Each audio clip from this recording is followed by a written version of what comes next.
চলো আজকে বানাবো আমি আলু দিয়ে পনির। প্রথমে আমি আলুগুলো ভেজে নিলাম, এরপর পনিরগুলো এক সাইজে কেটে ভাজতে হবে।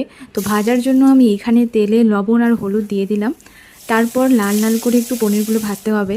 এরপর আমি কিছু টমেটো নিয়েছি, এর মধ্যে কিছু টমেটো আমি ঝোলে দেব আর কিছু টমেটো আমি মশলাতে ব্যবহার করব, যাতে আমার ঝোলটা একটু কালার আসে।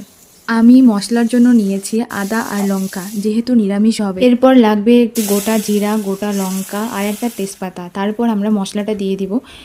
মশলাটি ততক্ষণ অবধি ভাজতে হবে যতক্ষণ না পর্যন্ত মশলা থেকে তেল বেরিয়ে না আসে।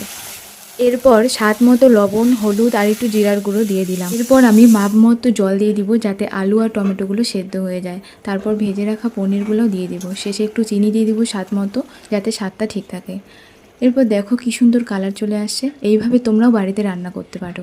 যদি আমার রান্নার ভিডিওটি ভালো লেগে থাকে তো অবশ্যই নেক্সট ভিডিও পাওয়ার জন্য আমাকে সাপোর্ট করো।